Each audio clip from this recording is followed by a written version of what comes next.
हम तो त्रिविठल हम तो त्रिविठल हम तो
શ્રી વિઠ્ઠલ હમ તો શ્રી વિઠ્ઠલ હમ તો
बानी निगम प्रकाश हम तो श्री विठल नाथ उपासे हम तो श्री विठल हम तो श्री विठल हम तो श्री विठल नाथ विठल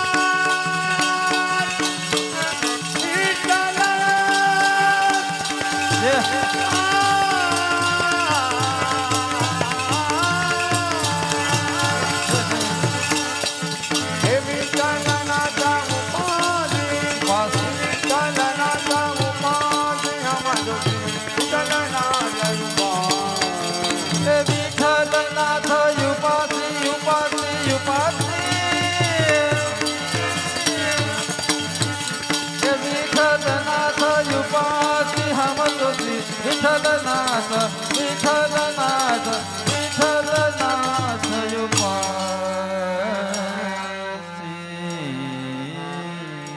बोल श्री सरोदराय प्यारे की जय।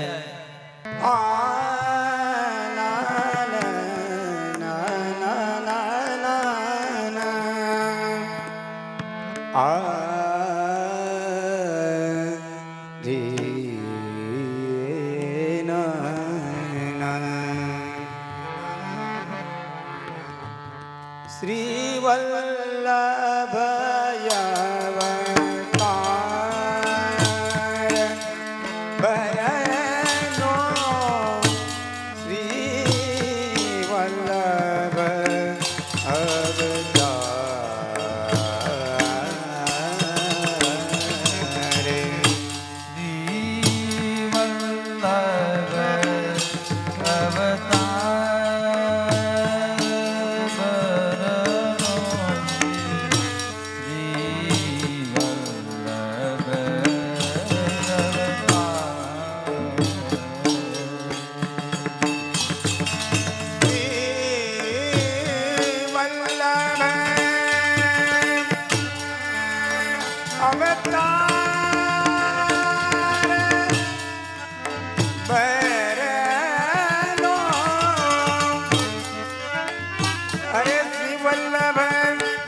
વલ્લભ અવતાર કરનો શ્રી વલ્લભ કરનો શ્રી વલ્લભ કરનો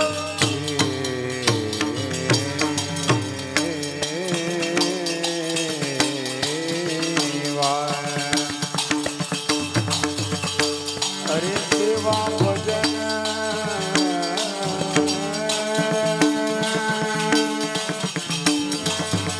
સેવા ભજન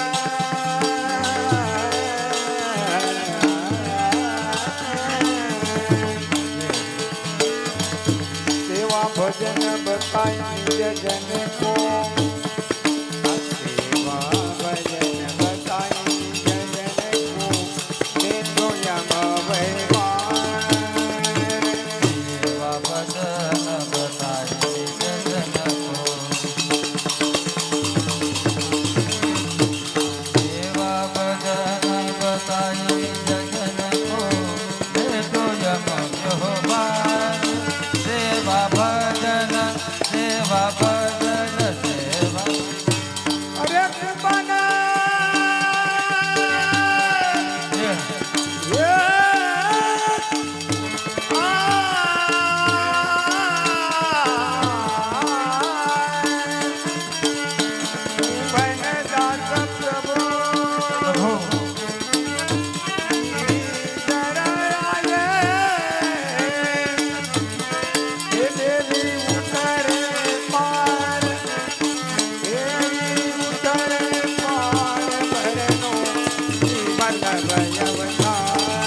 की जय श्री गुसाई जी परम दयाल की जय श्री ब्रजभूषण लाल प्यारे की जय श्री विठलनाथ प्यारे की जय। अत्रे विराजमान युवा आचार्य श्री श्रद्धवल्लभराय जी ना चरणों कमल में युगल चरणों कमल में साक्षात दंडवत प्रणाम। अत्रे खड़िया गाम तेमज आजूबाजूना गाममांथी पधारेल मनोरथ में वैष्णव वृंद आजे आपश्रीनी पधरामणी घर पधरामणी मनोरथीनो जे मनोरथ सिद्ध करवा माटे आप पधार्या छे तो आपनी सानिध्यनी अंदर घणी वखत आपने एम थाय कि आपणे श्री वैष्णव थया छे, कृपा करीने ब्रह्म संबंध दान थयुं अने वैष्णव थई गया छे। अत्यारे अहींया ज बेठा था बाजुमां ज दाढ़ीनी साथे ज त्यारे घणी जग्याए घणा एवा अनुभव आवे छे कि वैष्णव थया पछी अन्य धर्मनी अंदर जवा माटे ए तो ओना जेवी वात थई के एकदम आपणे कहे ने के बासुंदी सुगंधीदार लीधा पछी गोड़ खावा गया એટલે અત્યારે ધ્યાનમાં આવ્યું ખૂબ વૈષ્ણવ અત્યારે આપણા માર્ગની મહત્વતા સમજવી જોઈએ। વલ્લભકુલ બાળકોના શરણોમાં આપણે ગયા છે અને સાથે જે વચનામૃત જે આજ્ઞા થાય એમની કૃપાથી આપણે એમનું પાલન કરવું જોઈએ। ઘણી પ્રકારની વાત એવી છે, ઘણી જગ્યાએ આપણે ત્યાં જઈએ ઓફિસમાં દફતરમાં પંચાયત ઓફિસની અંદર સામાન્ય અધિકારી વર્ગની સામે તો આપણે એકદમ શિસ્તબદ્ધ હોઈએ છીએ પણ આપણા આચાર્ય પધારે કોઈ સંત મહંત આવે ત્યારે આપણે ઘણી બાબતની અંદર આપણી ઘણી પ્રકારની ચૂકો થઈ જતી હોય છે। તો વધારે ન કહેતા બધા જ વૈષ્ણવ અત્યારે આપશ્રીની વચનામૃત સાંભળવા માટે આતુર થયા છે તો આપ બધા વતી બધાને વિનંતી કરીએ આપને કે વચનામૃતથી લાભાન્વિત કરે તે પહેલાં મોબાઈલ આપનો સ્વિચ ઓફ અથવા સાયલેન્ટ કરી દેવો અને વાગે નહીં, આપની વચનામૃતમાં વિક્ષેપ ન થાય. શ્રી વલ્લભાધીશ કી જય. શ્રી શરદ વલ્લભ રાય પ્યારે કી જય. वज्राङ्कुशध्वसरोरुहुलाञ्छनाढ्यम् उत्तुङ्गरक्तविलसन्नखचक्रवाल ज्योत्स्नाभिराहतमहद्धृदयान्धकारम् यच्छ्रौचनिःश्रुतिसरित्प्रवरोदकेन मूर्ध्येन यच्छ्रौचनिःश्रुतिसरित्प्रवरोदकेन तीर्थेन मूर्ध्यधिकृतेन शिवः शिवोऽभूत् ध्यातुर्मनः श्रमलशैलिनिसृष्टवज्रम् ध्यायेच्चिरं भगवतश्चरणारविन्दं वन्दे नन्दव्रजस्त्रीणां पादरेणुमभीक्ष्णशः यासां हरिकथोद्गीतं पुनाति भुवनत्रयं श्रीमदाचार्यचरणं शरणं सर्वदेहिनां समस्तदोषहरणं मस्तके राजतां मम अज्ञानतिमिरान्धस्य ज्ञानाञ्जनशलाकया चक्षुरुन्मीलितं येन तस्मै श्रीगुरवे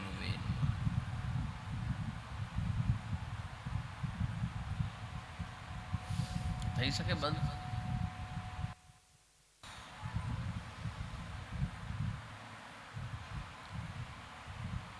અખંડ ભૂમંડલાચાર્ય ચક્રચૂડામણી જગદગુરુ શ્રીમદ વલ્લભાચાર્ય ચરણ એમ શ્રી વિઠ્ઠલેશ્વર પ્રભુના યુગલ ચરણારવિંદમાં સાષ્ટાંગ દંડવત નમસ્કાર કરી પરમ વંદનીય આદરણીય મોટા દાદાજી શ્રી પુરુષોત્તમલાલજી મહારાજ શ્રી, દાદાજી શ્રી બ્રજભૂષણલાલજી મહારાજ શ્રી એવં શ્રી પિતૃચરણ કમલના ચરણ કમલોમાં સાષ્ટાંગ દંડવત નમસ્કાર કરી પરમ ભાગ્યવાન સર્વે ખડિયા ગામના એવં અન્ય બહાર ગામથી આવેલ ભગવત ચરણાનુરાગી શ્રી વલ્લભમતાનુયાયી વૈષ્ણવ વૃંદ શ્રીમદ વલ્લભ પ્રભુની અસીમ અનુકંપાથી આજે પુનઃ તમ સૌ સાથે બેસી અને ભગવદ્ ગુણગાન કરવાનો અવસર પ્રાપ્ત થયો છે.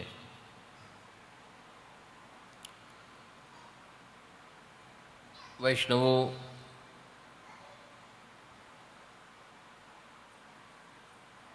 જે સંપ્રદાયમાં આપણે શરણસ્થ થયા છીએ, શ્રી વલ્લભ સંપ્રદાય પુષ્ટિમાર્ગ જેનું નામ છે, તેમાં આપણા ગુરુ, આપણા સર્વસ્વ શ્રી વલ્લભ પ્રભુની આજ્ઞા છે કે માહાત્મ્ય જ્ઞાનપૂર્વસ્તુ સુદૃઢ સર્વતોધિક સ્નેહો ભક્તિરીતિ પ્રોક્તસ્તયા મુક્તિર્ન ચાન્યથા. આ વસ્તુને ખૂબ જ આપણે સમજવાની આવશ્યકતા છે. સમજ્યા બાદ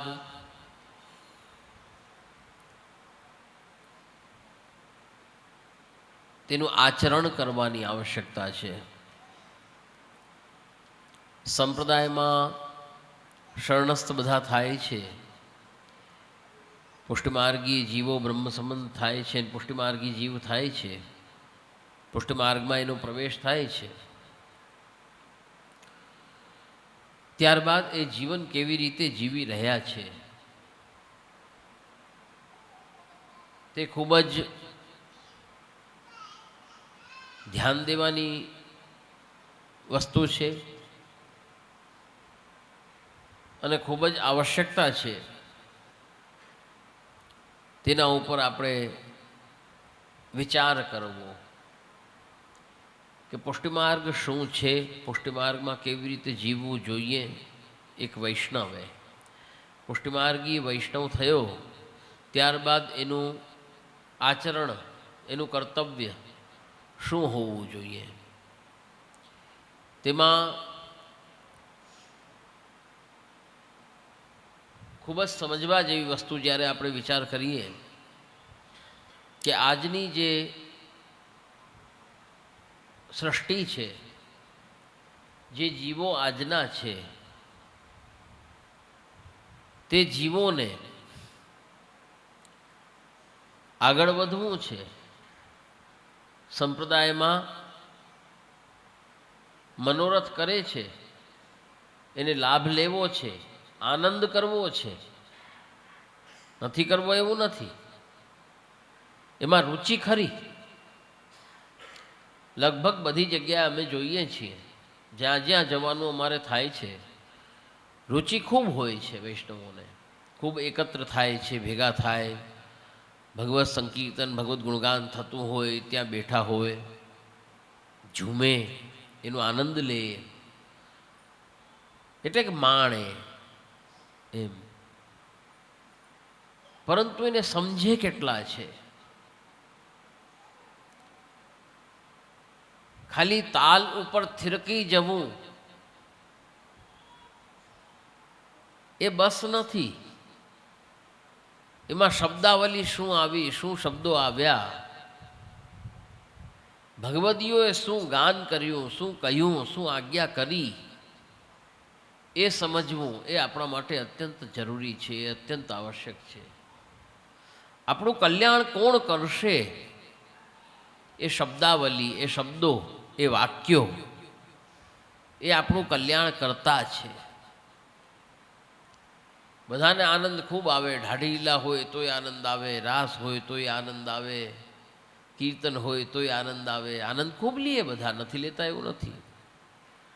પરંતુ શું દરેક પ્રકારની મર્યાદાને જાળવીને એ લોકો એનો આનંદ લે છે ખરા?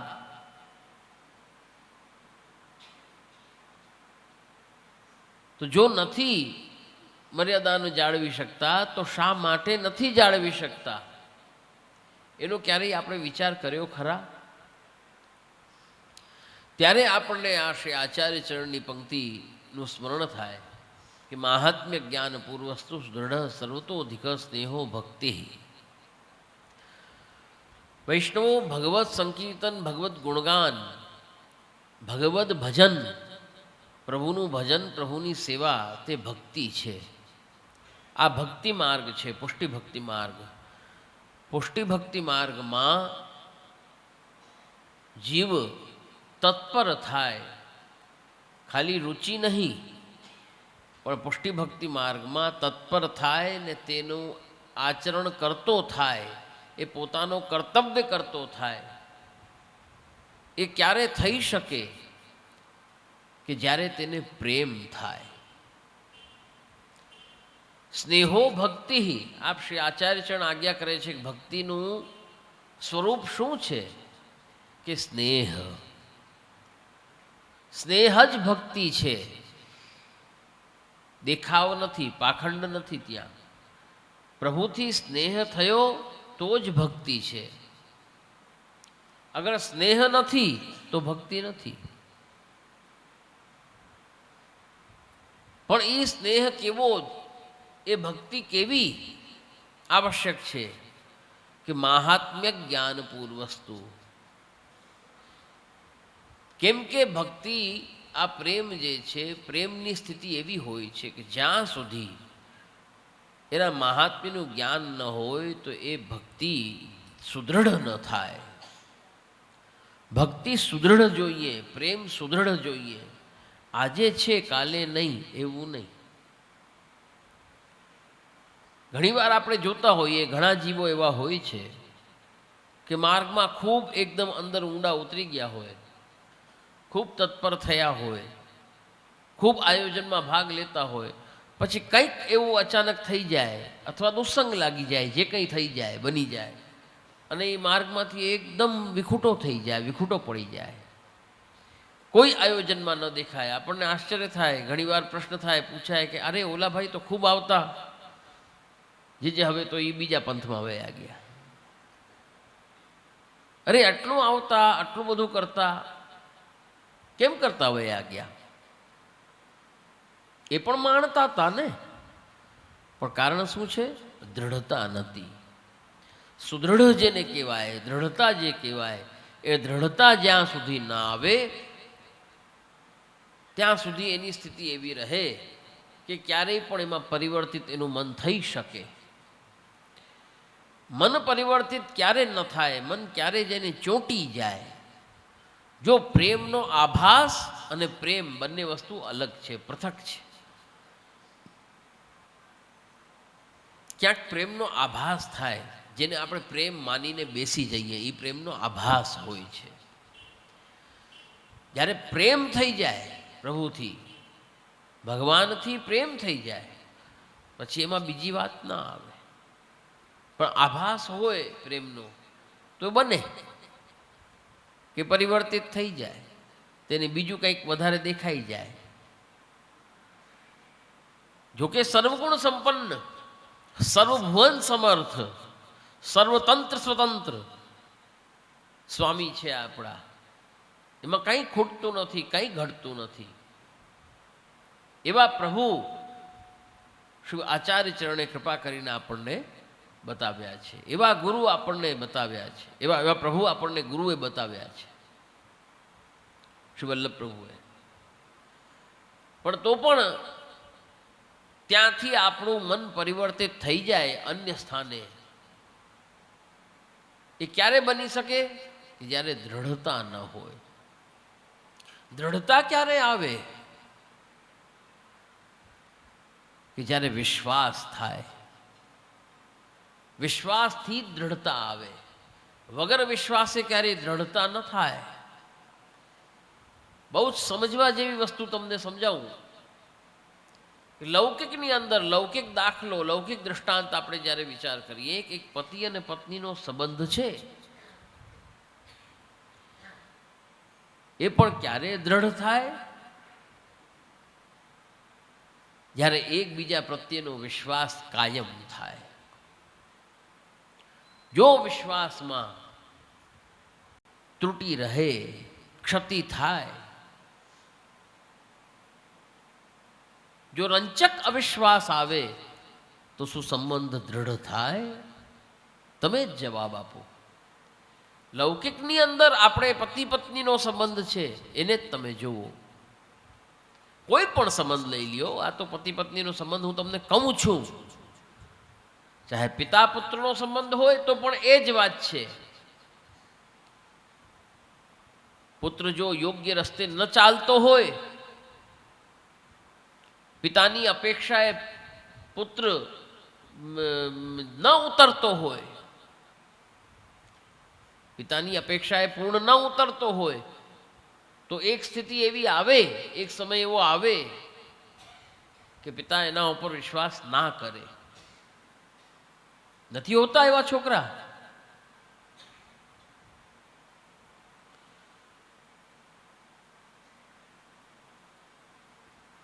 કારણ શું છે? કારણ એ જ છે એમ કે વિશ્વાસ, વિશ્વાસની ક્ષતિ, વિશ્વાસની ખામી જ્યાં દેખાય ત્યાં દ્રઢતા ન થાય, અને વિશ્વાસ જ્યાં થઈ જાય ત્યાં જ દ્રઢતા થાય. દ્રઢતા થઈ ત્યાં જ પ્રેમ થયું. એક અપરિચિત વ્યક્તિ, અપરિચિત સ્ત્રી અથવા એક કન્યા ને વરણ કરીને આપણે લઈને આવીએ છીએ. તમે એને ઓળખતા નથી હોતા. શેનો પ્રેમ?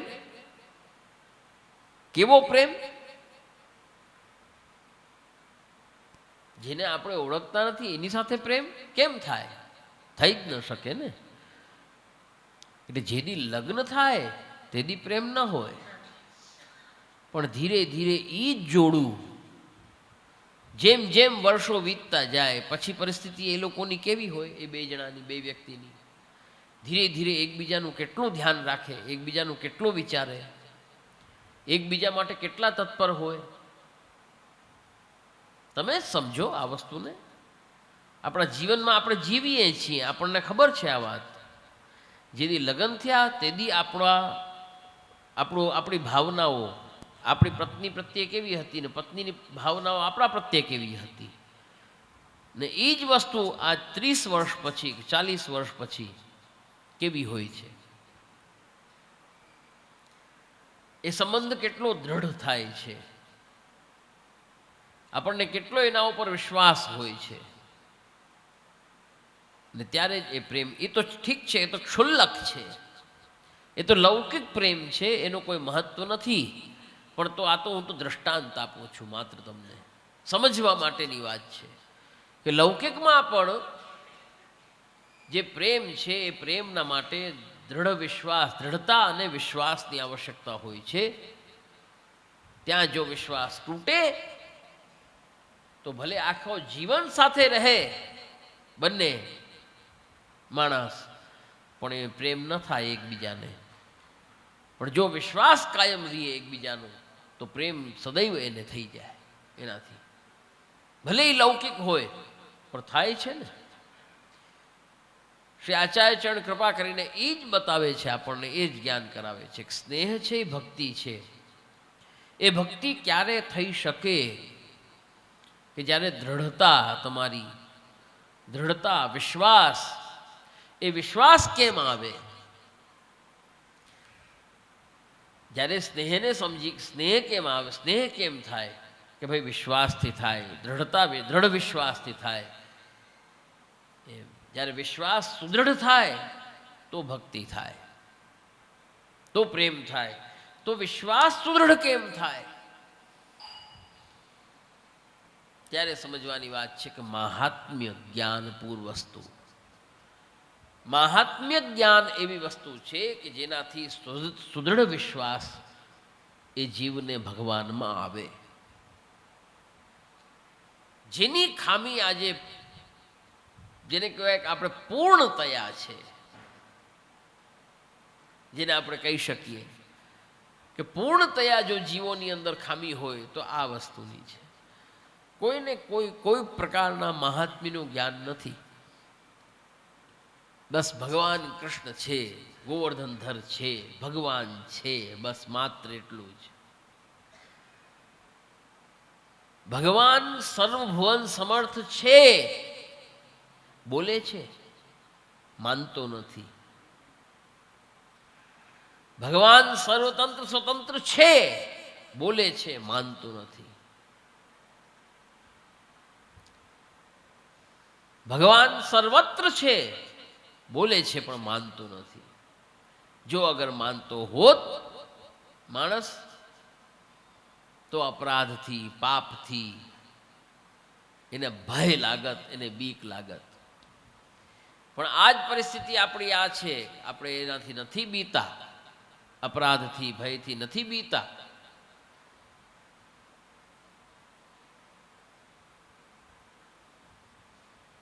એક સંપ્રદાયની અંદર શરણસ્થ થયેલા આપણે વૈષ્ણવ છીએ.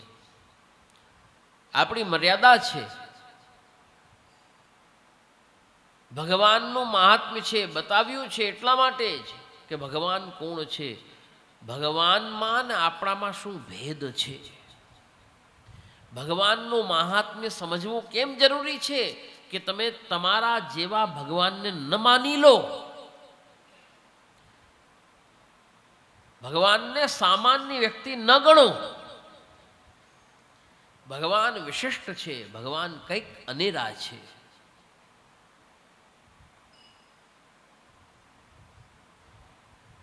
જ્યારે તમે ભગવાનને કંઈક અનેરા ગણશો, એમના મહાત્મ્યનું જ્ઞાન કરશો, ત્યારે તમને એમની અનેરી જે છાપ છે, અનેરું જે એમનું ચરિત્ર છે, અનેરું જે એમનું ચિત્ર છે, એમનું સ્વરૂપ છે, એ ત્યારે તમને ધ્યાન પડશે, એનું જ્ઞાન થશે. જ્યાં સુધી મહાત્મ્યને નહીં જાણો ત્યાં સુધી નહીં થાય.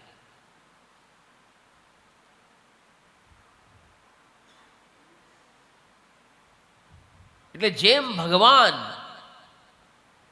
એમ જ શ્રી વલ્લભ પ્રભુ, આપણા ગુરુ, આપણા સર્વસ્વ, જેમણે કૃપા કરીને આપણને શ્રી ગોવર્ધનધર બતાવ્યા. વૈષ્ણવો ખૂબ જ સમજવા જેવી વસ્તુ આ છે કે આજે આપણી સાથે સમસ્યા શું છે? આપણે કોઈનું મહાત્મ્ય નથી જાણતા. આજ ભગવત ગુણગાન થઈ રહ્યું છે, ભગવત ભજન થઈ રહ્યા છે અહીંયા. આ શું છે? ભગવત નામ પણ ભગવત સ્વરૂપ છે. સેવાયામ વા કથાયામ વા યસ્યા શક્તિર્દૃઢા હરે, શ્રી આચાર્ય ચરણની આજ્ઞા છે કે ભગવત નામ નગર લેવાઈ રહ્યું છે. ભગવત નામ પણ ભગવત સ્વરૂપ સમજો. ભગવાનનું નામ પણ ભગવત સ્વરૂપ જ છે, ભગવાનનું સ્વરૂપ જ છે. એ બીજું ન જાણો એને. એવું ન માનો કે ભગવાન અહીં નથી વિરાજતા. ભગવાન વિરાજિત છે, ભગવાન વિરાજમાન છે. એમના ગુણગાન ગવાઈ રહ્યા છે ત્યાં ભગવાન વિરાજમાન છે, સ્વયં સાક્ષાત. તો ભગવત સંકીર્તન ગુણગાન જ્યાં થતું હોય ત્યાં આપણે એની મર્યાદા જાળવતા નથી. કેમ નથી જાળવતા? એનું કારણ શું છે? કારણ આ જ છે, મહાત્મ્ય જ્ઞાન નથી. મહાત્મ્ય જ્ઞાનના અભાવે. જો મહાત્મ્યનું જ્ઞાન હોય તો આ વસ્તુ ન થાય. અને વસ્તુને એટલું જ સમજો. 84 વૈષ્ણવની વાર્તા જે છે તેની અંદર આવે છે કેશવ ભટ્ટ અને માધવ ભટ્ટ. કેશવ ભટ્ટના શિષ્ય માધવ ભટ્ટ હતા. એ કેશવ ભટ્ટ ને માધવ ભટ્ટ બંને શ્રી આચાર્ય ચરણ ત્યાં પધાર્યા. લગભગ કાશ્મીર બાજુની વાત છે, ઉત્તરમાં. ત્યાં પધાર્યા અને ત્યાં સન્મુખ થયા. કેશવ ભટ્ટ માધવ ભટ્ટ બંને સન્મુખ થયા. શ્રી આચાર્ય ચરણ આપ પોથી વાંચતા હતા, ભાગવત પોથી આપ ખોલીને વાંચતા હતા. સામે બધા વૈષ્ણવો આપના સેવકો બધા બેઠા હતા, એ શ્રવણ કરતા હતા. એમાં માધવ ભટ્ટ કેશવ ભટ્ટ બંને આવ્યા અને બંને આજ્ઞા માંગી શ્રવણ કરવાની, સાંભળવાની. આપે આજ્ઞા કરી કે હા ભલે બેસો, શ્રવણ કરો. તો કેશવ ભટ્ટ પણ બેઠા, માધવ ભટ્ટ પણ બેઠા. બંને બેસીને શ્રવણ કર્યું. કેશવ ભટ્ટ ઊભા થઈ, પૂર્ણ થયું એટલે કેશવ ભટ્ટ ઊભા થઈને નીકળી ગયા. માધવ ભટ્ટે વિનંતી કરી કે કૃપાનાથ મને શરણે લ્યો. અને આપે કૃપા કરીને એમને શરણે લીધા. બીજા અન્ય વૈષ્ણવો બેઠા હતા, એ વૈષ્ણવોએ વિનંતી કરી કે કૃપાનાથ કેશવ ભટ્ટ માધવ ભટ્ટ બંને આવ્યા હતા ભેગા, શ્રવણ બંને કર્યું, બંને વિનંતી કરી, બંને શ્રવણ કર્યું. આપે જે આપનું કથામૃત, આપનું વચનામૃત બંને શ્રવણ કર્યું. કેશવ ભટ્ટે કર્યું, માધવ ભટ્ટે કર્યું. અને કેશવ ભટ્ટ તો માધવ ભટ્ટના ગુરુ હતા, ગુરુ છે. તો એ કેશવ ભટ્ટને કેમ આપના સ્વરૂપનું જ્ઞાન ન થયું ને કેશવ ભટ્ટ કેમ વયા ગયા? અને માધવ ભટ્ટે કેમ વિનંતી કરી આપને કે શરણે લ્યો? એને આપના સ્વરૂપનું કેમ જ્ઞાન થઈ ગયું? ત્યારે આપે શું આજ્ઞા કરી આચાર્ય ચરણે? કે ભાઈ કેશવ ભટ્ટ જે છે તે ઊંચા આસને બેસીને શ્રવણ કરતા હતા. કેશવ ભટ્ટ ઊંચા આસને બેસીને શ્રવણ કર્યું, નીચે બેસીને શ્રવણ ન કર્યું. એ ઊંચા બેઠા. એટલે કે ઓટો કંઈક હશે, જે કંઈ હશે એની ઉપર માથે બેસીને શ્રવણ કર્યું, કેમ કે ગુરુ પદે હતા. એટલે એ ઊંચા બેસીને શ્રવણ કર્યું. માધવ ભટ્ટે નીચે બેસીને શ્રવણ કર્યું. માધવ ભટ્ટને જ્ઞાન થયું, કેશવ ભટ્ટને ન થયું. આનાથી સમજવાનું શું? 84 વૈષ્ણવ 252 વૈષ્ણવની વાર્તા જેવું જ્યાં જ્યાં જાઉં છું ત્યાં ત્યાં તમને આ બધાને વૈષ્ણવોને વાત કરું છું કે શિક્ષાપત્ર 84 વૈષ્ણવની વાર્તા, 252 વૈષ્ણવની વાર્તા આ પ્રાણ છે, પુષ્ટિમાર્ગનું પ્રાણ. વૈષ્ણવો અચૂક આનું વાંચન કરો. સત્સંગમાં અચૂક તમે એને વાંચો. આમાંથી ઘણી વસ્તુ તમને જાણવા મળશે, ઘણું જ્ઞાન થશે, ઘણું શીખવા મળશે. હવે વાત વિચારો, ખાલી કેટલો પ્રસંગ હતો, એમાં શું સમજ્યા તમે? શું સમજમાં આવ્યું? સામાન્ય રીતે જ્યારે વિચાર કરીએ આપણે કે કેશવ ભટ્ટ અને માધવ ભટ્ટ બે શ્રવણ કરવા આવ્યા, કેશવ ભટ્ટને જ્ઞાન ન થયું, માધવ ભટ્ટને થયું. કેશવ ભટ્ટ નીકળી ગયા, માધવ ભટ્ટ ત્યાં બેઠા ને વિનંતી કરી ને શરણે આવ્યા. બરોબર? આપણે તો એટલું વાંચીને આગળ નીકળી જઈએ, પણ એનાથી લેવાનું શું છે, ત્યાં સમજવાનું શું છે? હકીકતે આપણે શું શીખવાનું છે એમાંથી? આપણે એ શીખવાનું છે કે આપણાથી જે વડીલ છે, આપણાથી જે મહદ છે, આપણાથી જે વધારે જાણે છે, આપણા જે ગુરુજન છે, આપણા જે ભગવાન છે, ક્યારેય એમની મર્યાદા ચૂકો નહીં. સદૈવ એમની અમાન્ય રાખો. એમનું અપમાન થાય કે એમની અવહેલના થાય એવું કદી કાર્ય ન કરો. એવું કરવાથી તમે વંચિત રહો છો, તમને પ્રાપ્ત નહીં થાય. અપરાધ તો લાગશે જ. અપરાધ નહીં લાગે એવું નથી. અપરાધ તો લાગે જ છે જીવને, પણ એને બીક નથી. મેં તમને પહેલા જ કીધું કે અપરાધની બીક નથી, ભય નથી એનો. પણ મુદ્દો સમજવાનો એ છે કે પ્રાપ્તિ નહીં થાય. જે વસ્તુનો જે નિયમ છે, જે વસ્તુ જેમ ગ્રહણ કરવાની હોય તે વસ્તુ તેમ જ ગ્રહણ કરવી પડે. ટૂંકમાં સમજાવું તો, આજ કોઈ ઠાકોરજી પુષ્ટ કરાવો અને પછી પેન્ટ બુશર્ટ પહેરીને સેવા કરવાનું કોઈ મનોરથ કરે તો મારે તો પાટલું બુશર્ટ પહેરીને સેવા કરવી છે, થાય? કેમ ના પાડો તમે? એ કપડાં જ છે ને, એ કાંઈ પ્લાસ્ટિક છે? કોટન નથી, કપડું નથી, કપડું જ. બસ આ સમજવાની વાત છે વૈષ્ણવો. અમુક અમુક વસ્તુ એવી છે કે જેના માટે તમને એમ છે કે ના આ તો ન જ કરાય, પણ અમુક વસ્તુ એવી છે કે એમાં શું વાંધો, આ તો ચાલે. આપણો વાંધો જ આ છે, બીજો વાંધો જ નથી આપણો. હાકી જ લેવું છે, હલાવી જ લેવું છે. પણ આ હાકી લેવાની ને હલાવી લેવાની જે ભાવના છે ને, એ આપણા લૌકિકમાં રાખી શકીએ, એની ના નહીં. તમારા ઘરમાં તમે હલાવી શકો, કેમ? ઘરમાં તો ઘરની ધોરાજી હોય, એમાં ક્યાં ઉપાધિ. પણ સંપ્રદાયમાં ન ચાલે, માર્ગમાં ન ચાલે. જે આપણું વૈષ્ણવનું આયોજન મનોરથ હોય તેની અંદર ન ચાલે. એની અંદર જે એના નિયમો હોય તેનું પાલન આપણે કરીએ તો જ એ આનંદની પ્રાપ્તિ આપણને થાય, તો જ એનું જ્ઞાન થાય. હું આટલું જ તમને પૂછું કે હમણાં આ કીર્તનિયા આવીને કીર્તન કરવા બેઠા, કઈ કઈ વધાઈ બોલ્યા? મને કોણ કોણ કહેશે આમાંથી કઈ કઈ વધાઈ બોલ્યા? કેટલા હશે જે હાથ ઊંચો કરીને કહેશે કે આ વધાઈ બોલ્યા? વિચાર કરો, આટલી જ વાતથી વિચાર કરી લ્યો તમે.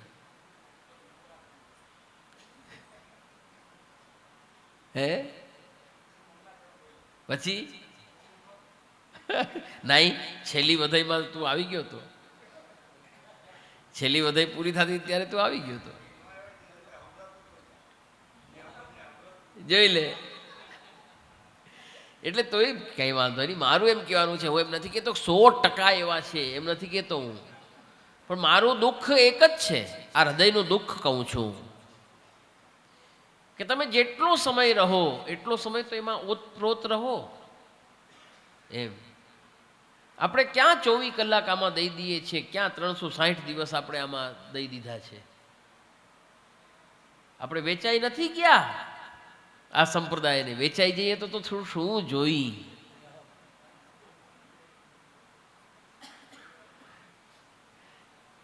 આ તો એવા ભગવદીઓ હોય, જે વિરલા હોય, જે કહે કે બિના મોલ કો ચેરો, સૂર કહા કહે દ્વિધા આંધળો બિના મોલ કો ચેરો. આપણા જેવા શું કહી શકે? પણ મારું તો એટલું કહેવાનું છે વૈષ્ણવ કે જેટલી ઘડી આ ગુણગાનની અંદર આપણે હોઈએ, આવા આયોજનની અંદર, આવા મનોરથની અંદર જેટલી વાર આપણે રહીએ, જેટલી ક્ષણ વિતાવીએ, એ તો ઓતપ્રોત એમાં રહીએ. એટલી તો આપણને ધ્યાન હોવી જોઈએ કે શું પદ બોલ્યા હતા. પદની અંદર જ હતું શ્રી વલ્લભ અવતાર, બરનો શ્રી વલ્લભ અવતાર. ત્યાંથી જ સમજી જવાય છે. જેમ ભગવાન માટે મેં તમને કહ્યું કે ભગવાન અનેરી શક્તિ છે, અનેરું વ્યક્તિત્વ છે. ભગવાન કોઈ સામાન્ય નથી, એમાં શ્રી વલ્લભ સામાન્ય નથી. એટલે જ કહ્યું શ્રી વલ્લભ અવતાર બરનો. શ્રી વલ્લભ પણ કોઈ સામાન્ય નથી. વૈષ્ણવ અગર આજે આપણે વિચાર કરીએ તો શ્રી ગોવર્ધનધરનું ચિત્ર જે વિરાજમાન છે, શ્રી યમુનાજીનું ચિત્ર જે વિરાજમાન છે, શ્રી મહાપ્રભુજીનું ચિત્ર જે વિરાજમાન છે, ત્યાર પછી આપણે કેમ એમની અમાન્ય ન રાખીએ? એવું કેમ બની શકે? કેમ મર્યાદા તોડી શકીએ? વૈષ્ણવો, મારું એટલું જ તમને કહેવું છે કે તમે ખાલી એટલું ધ્યાન દો. કૃપા એ કરશે, એ તમને શીખવાડશે. ક્યાંય શીખવા જવું નહીં પડે તમારે. કોઈ નિશાળ એટેન્ડ નથી કરવાની, કોઈ ક્લાસ નથી એટેન્ડ કરવાની, તમારે કોઈ ટ્યુશન નથી કરવાના. તમે એમને માન આપો. બીજી વાત બધી મૂકી દો. દુઃખની વાત એ છે કે આજ ઘરમાં વડીલોને માન નથી અપાતું ને, એ ધોવાઈ ગયું ને બધું, એટલા માટે આ સ્થિતિ થઈ ગઈ છે કે આજ ભગવાનને માન નથી અપાતું. એક દિવસ એવો હતો કે જેથી ઘરમાં વડીલને માન અપાતું હતું. મોટો ભાઈ હોય ને, મોટો ભાઈ, બાપની વાત તો બહુ છેટી છે, પણ મોટા ભાઈને માન અપાતું હતું. આજ બાપને માન નથી અપાતું, દાદાને નથી અપાતું, જે સત્ય છે, હકીકત છે. વૈષ્ણવ આજે આ બધા એક ભાવે થઈ ગયા છે. બધાનો ભાવ એક જ છે. હવે પણ એ લૌકિકમાં તમે શું કરો છો, શું નથી કરતા, એમાં મારે નથી ઉતરવું ઊંડું, મારે નથી જવું બહુ, એ તમે જાણો તમારું. પણ વૈષ્ણવો, જો અલૌકિક સુધારવું છે, તમે વૈષ્ણવ થયા છો, વલ્લભના સેવક થયા છો. વલ્લભના સેવક થઈને કંઈક પ્રાપ્ત થાય શ્રીમદ વલ્લભ પ્રભુની કૃપાથી, તો એને એમને એમ પ્રાપ્ત નહીં થાય. જો આપણા વડીલ હોય ને, વડીલ, તમે કોઈ દી એવો અનુભવ તો કર્યો હશે, તમે જોજો, ને ન કર્યો હોય તો કરજો. હું હજી કહું તમને, ઘરનું વડીલ હોય ને, વડીલ, એને તમે જ્યારે માન આપો ને, તો સામેથી ચાલીને તમને બે વાત કહે, તમને શિખામણ ભલામણ આપે. પણ જો તમે એમને ન પૂછો કે એને માન ન આપો, તો એ મૂંગો રહે. એક વાત નહીં કહે તમને, ઠોકર ખાતો જોશે તમને, પણ નહીં કહે કે જવા દે ને, કેવા જેવું નથી, વડકું ભરી લેશે. ઠોકર ખાશે ને સુધરશે, બીજું શું? નથી કહેતા તમારામાં વાયરા ન વરે હાયરા વરે, હારશે તો વર્ષે. આ જ વસ્તુ સમજો તમે કે વડીલ આ તો એક માણસ છે, તુચ્છ છે, માણસની બિસાત શું છે, પણ એને માન જોઈ છે. એને માન ના આપો ને, તો એ તમને સાચી ભલામણ કે શિખામણ ના આપે. એ કે મારું ક્યાં કાંઈ ઘટી ગયું હોય, જવા દે, નથી આપણે કેવું. એને કાંઈ નથી પડી તો આપણે શું છે? આ તો ભગવાન છે, ત્રિલોકના ધણી છે ભાઈ. એ તો વિચાર કરે ને. એ એવું નથી કહેતા કે તું મને માન આપે તો જ હું તને કહું, પણ સીધી વાત છે કે ભગવાનને તમે જો અગર માનની દૃષ્ટિએ તમે એને જોશો, તમે એમના ઉપચાર કરશો માનની દૃષ્ટિએ, તો જ ભગવાન તમારી સાથે જે કંઈ છે એ તમને જણાવશે. વાત કરે ન કરે પછીની વાત છે, પણ તમને જણાવશે. ભગવાન સ્વયં પોતે કૃપા કરીને પોતાના ભક્ત માટે પ્રહલાદજીને હિરણ્યકશિપુએ પર્વત ઉપરથી નીચે નાખી દીધા. ન નાખી દીધા? પ્રહલાદજીના મોઢામાં શું હતું? માત્ર ભગવાનનું નામ. પ્રહલાદજીના ચિત્તમાં, બુદ્ધિમાં શું હતું? એક ભગવાન, બીજી વાત નહીં. ભગવાન સિવાય કોઈ છે જ નહીં જગતમાં. તો નીચે તેડી ન લીધા એમને, પ્રહલાદજીને? કેવી કેવી આપદાઓ, વિપત્તિઓ બધીમાંથી બચાવી ન લીધા? તો શું આપણને નહીં બચાવે ભગવાન? આપણને નહીં માર્ગદર્શન કરે, આપણને નહીં શીખવાડે? બધું શીખવાડશે, બધું શીખવાડે, માર્ગદર્શન કરે, બધું જ કરશે. પણ ભગવાનને એમ તો થવું જોઈએ કે આ મને પૂછશે, કે આ મને આ મને જેને કહેવાય કે આ મને કંઈક માને છે, એટલું તો થવું જોઈએ ને. એ કે ભાઈ આ તો પોતે બધુંય કરી લે એમ છે કે હું સમર્થ છું, મને બધુંય આવડે છે, હું બધુંય કરવાને સમર્થ છું, તો પછી ઠીક, તો તું કર, બીજું હું.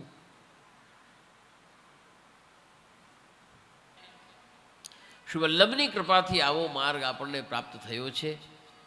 તો આપણે ખૂબ જ ચિંતિત થઈ આ વિષયમાં અને ખૂબ જ આપણે ધ્યાન દેવું જોઈએ અને સદૈવ આ વસ્તુનું ધ્યાન રાખો. પ્રભુ, ગુરુ અને વૈષ્ણવો એની મર્યાદા સદૈવ જળવાઈ રહે તો સ્વતઃ તમને ભગવત કૃપાથી બધું પ્રાપ્ત થશે, બધું તમને સમજાશે, બધું તમને જ્ઞાન થશે. એમાં ભગવત નામના પુસ્તકોએ આવી ગયા હો, એ ભગવત સ્વરૂપ જ કહેવાય છે. એમનુંય અનાદર ન થાય એનું ધ્યાન રાખવું. આ બધી વસ્તુ બહુ સ્વરૂપાત્મક છે, બહુ ધ્યાન દેવી. ઘણીવાર અમે જોતા હોઈએ કોઈ અહીંથી આવ જાવ કરતો હોય એટલે ઝાંઝને ઠોકર લાગીને વયો જાય, ઝાંઝ ઠોકર મારીને લાત મારીને વયો જાય. અમને તો કેમ એ થઈ જાય કે આ શું કરી ગયો, એ કોઈ આને ટપીને વયો જાય. એટલે કહેવાનો તાત્પર્ય કે આ બધું ક્યારે થાય કે જ્યારે મહાત્મ્ય જ્ઞાન નથી, એના સ્વરૂપનું જ્ઞાન નથી. સ્વરૂપનું જ્ઞાન થશે તો સ્વતઃ મહાત્મ્યનું જ્ઞાન થશે, મહાત્મ્યનું જ્ઞાન થશે તો વિશ્વાસ થશે, વિશ્વાસ થશે તો દૃઢતા આવશે, દૃઢતા આવશે તો જ પ્રેમ થશે, ભક્તિ થશે, અન્યથા ભક્તિ નહીં થાય.